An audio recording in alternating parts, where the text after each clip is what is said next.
Have you ever asked yourself the question, if Vlad the Impaler hadn't existed, would there have been someone to take his place? And I'm not referring here to propaganda stories. This candidate must be sought in the immediate vicinity of Vlad the Impaler. This was a person to whom he was deeply and emotionally connected enough to avenge with ferocity even a full decade later. He was someone whom he certainly admired very much, and who served as an influential role model for him. At not even 18 years old, he not only took part in the largest military confrontation of the 15th century in Eastern Europe, but was also victorious. He reigned until the last moment alongside his father, even taking his place during the most difficult period. Situated among great figures of Wallachian history, despite his enormous potential, he was quickly forgotten. Today's episode attempts to right this injustice, unearthing from oblivion a young voivode whom no one has heard of because no one has dedicated to him until now. An extensive scientific study, a voivode who, at the very least, foreshadowed Vlad the Impaler.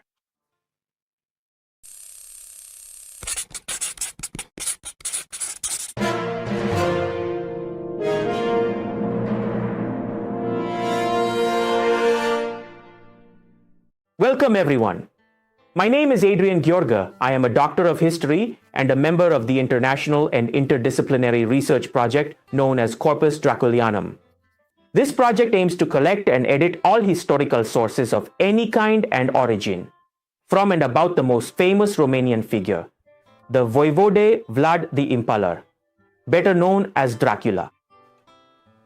Before we get started today, please support this ongoing project and exclusively scientific channel as much as you can, either by simply subscribing to the channel or, if your wallet allows, by making a small donation via PayPal at the address listed below.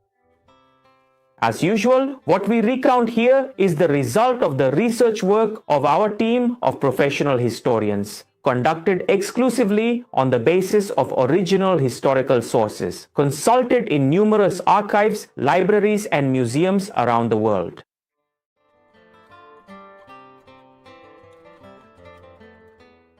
Since childhood, Mircea, the older brother of Vlad the Impaler and the firstborn of Vlad, Dracul, was trained to become his father's successor to the throne, and he was destined to become a successful voivode, both from a strategic political and a military point of view. In stark contrast to his younger brothers, Vlad and Radu, Mircea was not forced to spend those long years living as a political hostage inside the Ottoman Empire, and to learn how to behave as a servant of the Sultan. Consequently, he received a native Wallachian education, being trained considered the immense challenges that the local voivodes faced during that particularly dangerous and unstable period of deep crisis throughout the 15th century. His early designation and positioning as the heir to the throne, his nearly continuous presence in the country, likely combined with his exceptional leadership skills, allowed Mircea to establish personal networks and alliances with various boyar groups throughout Wallachia. Some Romanian historians do not believe that Mircea was a voivode, not even as a co-ruler. The historical fact that Mircea stepped in to take over his father's responsibilities while he was away, personally delivering the required annual tribute to Edirne, and especially the fact that the young royal offspring was given full command of the country's entire army, directly contradicts these historians.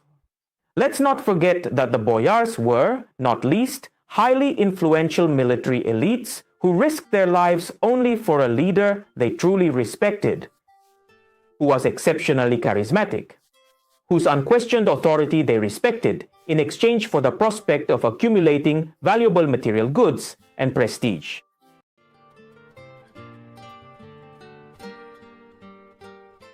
The spectacular victories of John Hunyadi against the Ottomans created in Catholic Europe an enthusiasm for the Crusade. For the first time, Following the reign of Mircea the Elder, these highly ambitious crusade plans effectively brought Wallachia back to the strategic center of European macropolitics in a significant way. The Ottoman forces first had to be decisively defeated in strategically located Bulgaria, from where their primary capital, Adrianople or Edirne, was then to be captured. This was, however, only going to be possible if the Crusaders were exceptionally well supplied through the essential lines passing through Wallachia, but also their armies benefited significantly from the expertise and the deep experience of the local Wallachian soldiers, who practiced a highly effective and tactical fighting style that was very similar to that of the irregular forces of the time. The Ottoman troops played a role that consisted, among other things, of constantly harassing the opponent across the battlefield. With the local Wallachian troops fighting right by their side, the Crusaders could finally and effectively respond to these specific Ottoman tactics. These methods were largely foreign to the traditional European fighting style, which was based mainly on delivering powerful direct strikes. This approach relied on a massive frontal shock achieved through the use of heavy cavalry units. To benefit from the desired support, the Hungarians had to ensure that a trustworthy voivode was on the Wallachian throne, with sentiments favorable toward the crusade. And precisely because they understood this all too well, the Ottomans strove hard to alienate and distance the voivode from the Christian alliance, using both the carrot and the stick. This would not only have completely stripped away the Crusaders, it would have deprived the Crusaders of the much-needed military and logistical support they sought, but it could also have effectively severed and blocked their vital supply or retreat route.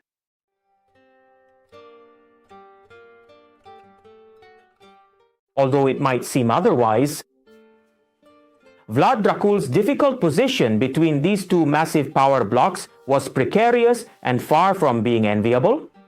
Iancu threatened him not only with immediate dethronement, but also the threat of complete physical elimination, while the Ottomans threatened him with the blinding or even the execution of Vlad and Radu, his younger sons who were being held as captive hostages for some time in Anatolia.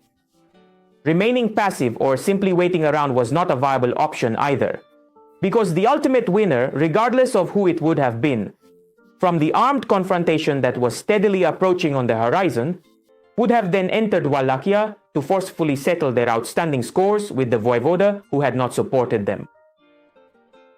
The immense pressure and the constant looming danger of this impossible situation weighed heavily upon the shoulders of Mircea, who at that time was probably not even 18 years old, but had already been formally associated with the reign by his father, Vlad Dracul.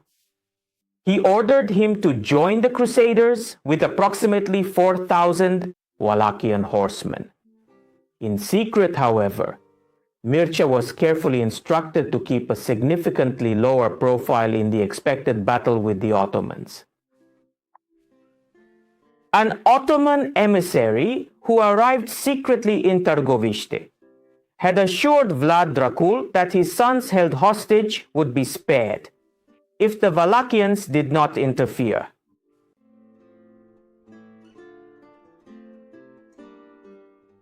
Initially, Mircea followed the specific instructions received and restricted his role to simply monitoring and covering the maneuvers of the Crusader army with his highly mobile horsemen. Then he played an active role in the siege of the Petrich fortress located near the strategic city of Varna. According to the poet Behaim, after a heavy and prolonged bombardment, Mircea brought ladders and personally led his troops to storm the walls, but he tragically lost 30 of his brave soldiers in the conflict. The Ottoman forces desperately tried to escape through a hidden secret tunnel, but Mircea discovered the exact exit point and met them there, slaughtering them all as they emerged. Just before the Great Battle of Varna took place, on November 10, 1444, Mircea's troops carried out several extensive reconnaissance missions to gather intelligence. They were the very ones who first brought the urgent news of the Ottomans' rapid approach. When the Crusaders were heavily engaged in the heat of battle, Mircea initially took up a strategic reserve position on the Crusaders' far right flank. In a strategic maneuver to prevent the imminent flanking of Mihail Szilágyi on the left wing, Mircea rapidly repositioned his forces across the battlefield and launched a determined offensive against the defensive lines of Suleiman Bey. The powerful and decisive offensive led by Mircea either successfully penetrated directly through the enemy lines or exploited a significant tactical gap created between the Ottoman detachments as they were struggling to reposition. Flank the Christians. This strange maneuver led some observers to believe that the Wallachian troops were in fact fleeing the battlefield. However, what happened in the immediate aftermath turned the Wallachians into the convenient scapegoats for the disastrous failure of the Crusaders.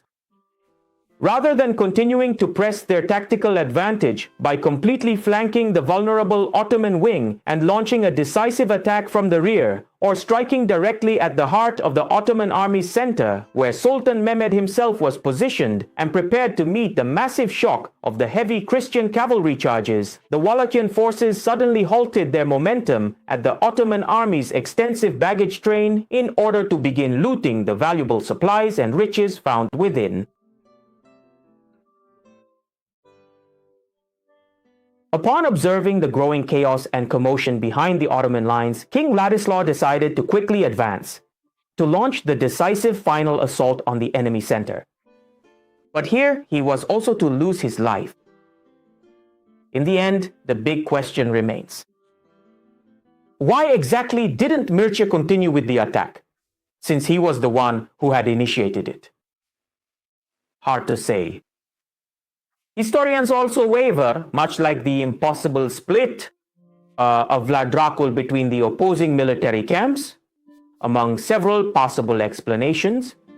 The first would point towards the characteristic lack of discipline in medieval armies. Mircea supposedly lost control over his soldiers, mesmerized by the rich loot from the Ottoman camp, and not at all convinced to risk their lives for foreign causes.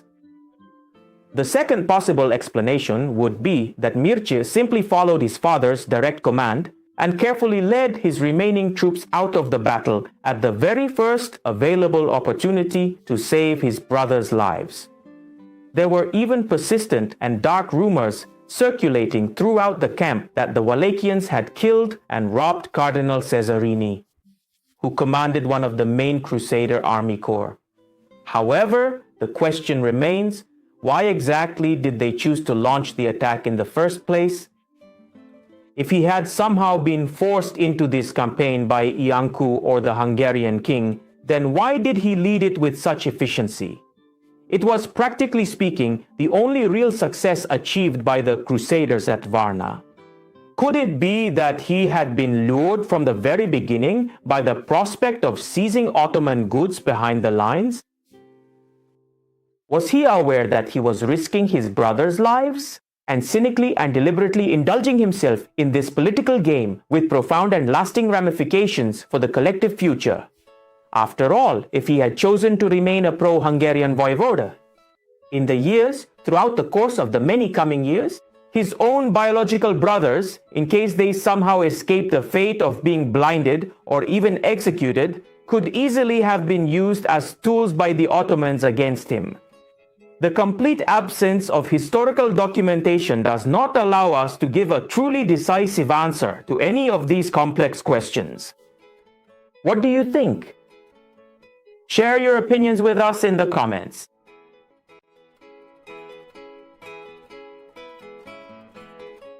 Completely unaware of King Vladislav's tragic death at the time, several Crusader ships heavily equipped with cannons entered the Danube River in search of him and other notable survivors of the Battle of Varna. These Crusaders eventually met with Vlad Dracul and decided to launch a joint attack against the Ottoman fortresses located along the Danube. At the very center of Wallachia's strategic security was the Giurgiu fortress, the formidable fortress originally built by Mircea the Elder and later transformed into a Kaza administrative district by the Ottomans. By utilizing the heavy firepower of the Crusader artillery units, the Wallachian forces besieged the fortress, whose defending garrison soon decided to surrender.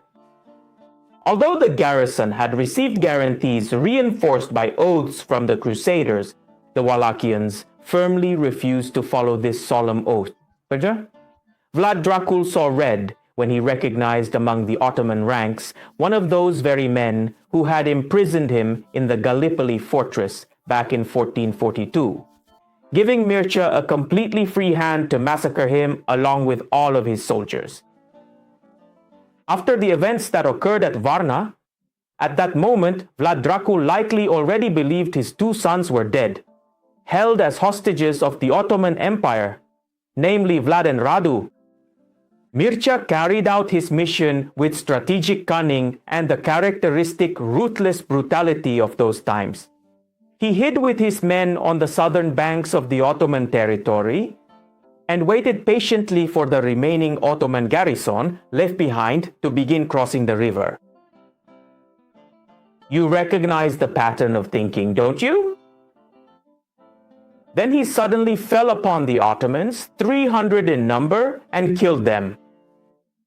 And he ordered their bodies to be stripped and lined up on the bank of the Danube.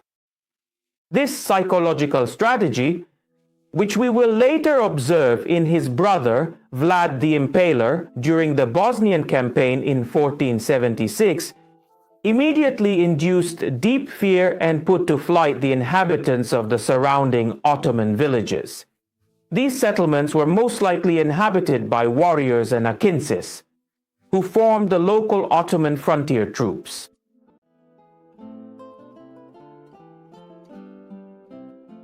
In the end, the Ottomans won back Vlad Dracul with an offer he couldn't refuse. The authorities agreed that they would finally release his sons, Vlad and Radu, in direct exchange for their total submission and the surrender of the fortress of Giurgiu. Vlad eventually accepted this difficult offer, and it seems he successfully secured the return of his two young sons in the spring of 1446, or in 1447. For the Hungarians, however, the voivode had exhausted his last shred of trust. The Hungarian regent John Hunyadi named the fugitive pretender Vladislav from the Daneshtilin as the rightful successor to the throne.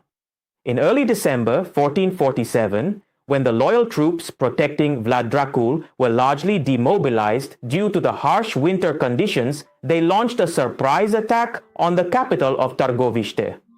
Perhaps this event provided a reason for Vlad the Impaler, later on in his life, to choose this freezing period as his favorite season for conducting war.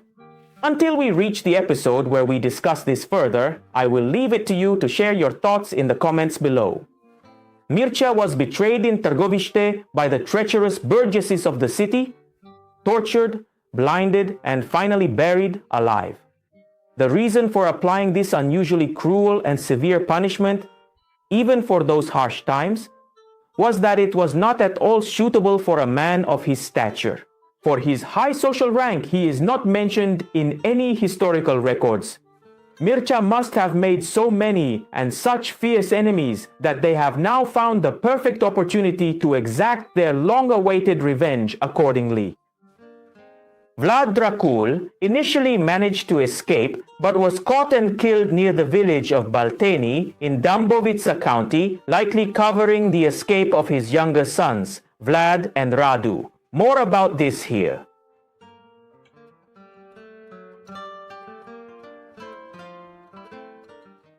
Without his exceptional charisma and widely recognized authority, Mircea's significant successes at Varna and Giurgiu would not have been possible. None of his younger brothers had achieved the same kind of successes at that early age. Vlad the Impaler, for example, was forced into difficult circumstances and needed more time to mature before he could eventually become a highly respected and admired man of war. Whether or not he inherited his father's political talent and leadership, Mircea was simply unable to prove it to the world in any meaningful way during his lifetime. The fateful and difficult decision to side with the Ottoman Empire, which would ultimately cost both him and his father their lives, was almost certainly and very likely made by Vlad Dracul. he was desperate to save his younger sons, who had been held in Ottoman captivity for quite some time and who in the long run represented a significant threat to Mircea. Their tragic end at Târgoviște can be evaluated as a profound and ultimate failure. Even outside the traditional war season, one constantly had to take into account the very real threat of a possible blitzkrieg coming from across the rugged mountains in Transylvania. This was a constant worry, especially since John Hunyadi, the most powerful and dangerous man in all of Hungary, was also a sworn and mortal enemy of the Drăculești family. Vlad the Impaler was forced to learn a hard lesson from these mistakes and, on the one hand, had to systematically purge the city of Târgoviște of his family's long-standing enemies. You can find the full story through the link provided right here.